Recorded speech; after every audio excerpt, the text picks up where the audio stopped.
I spent most of my life helping my children, and in the end, that's exactly why they stopped respecting me.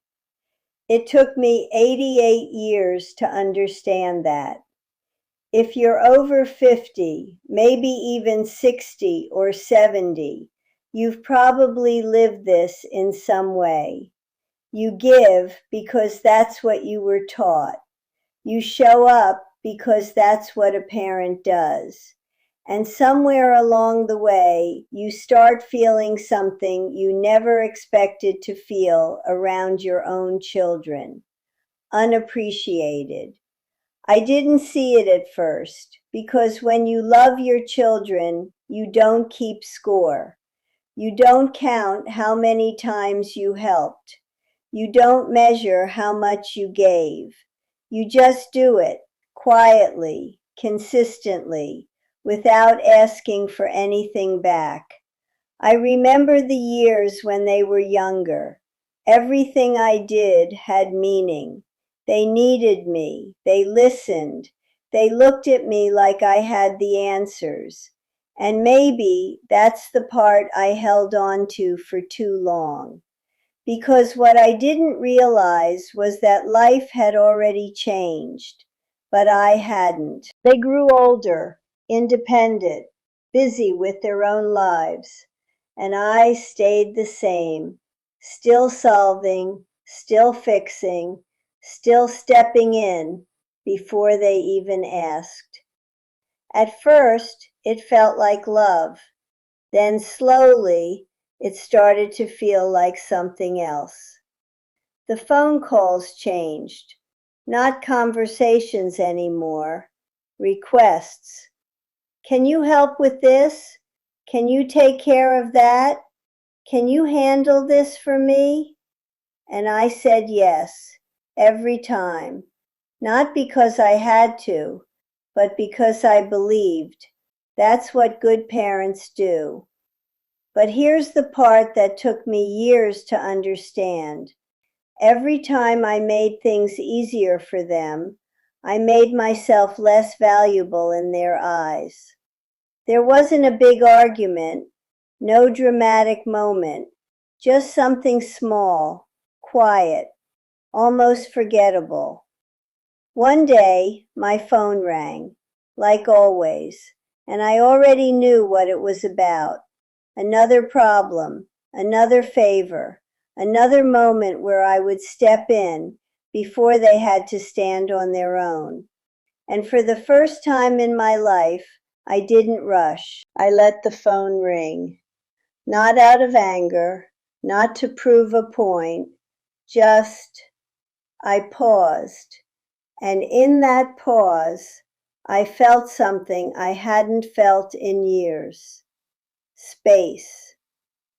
Later, I called back, and when they asked, I said something simple: not this time.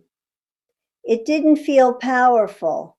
It felt uncomfortable, almost wrong, like I was breaking a rule I had followed my entire life. At first, there was silence, then confusion, then something unexpected. They figured it out. They solved their own problem. They didn't fall apart. They didn't need me the way I thought they did.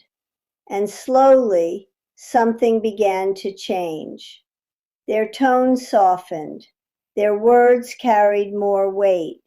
They listened more carefully. And for the first time in a long time, they didn't just need me, they respected me.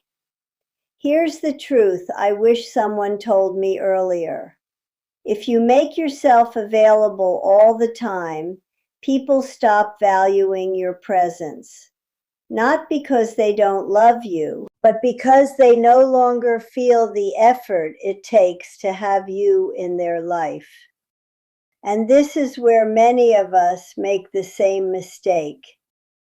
We think love means giving everything, but love without boundaries quietly turns into something else: dependence, expectation, and eventually disrespect.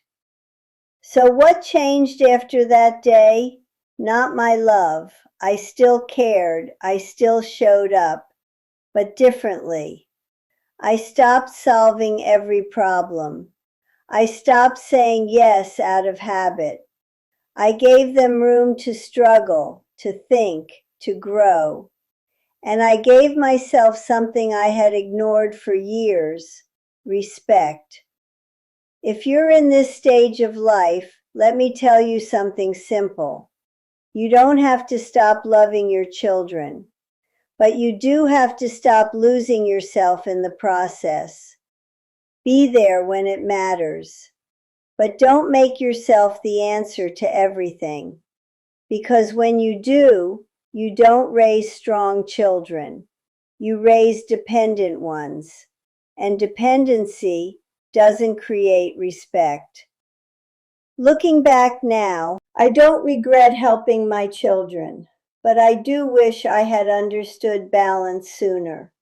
I wish I knew that sometimes the best way to help is to step back, to let them figure it out, to let them feel the weight of their own choices, to let them grow without you always catching them, because that's where respect is born, not in comfort, but in responsibility.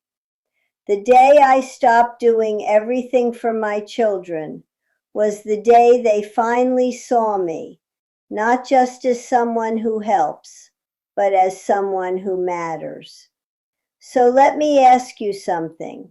Have you ever felt less valued the more you gave?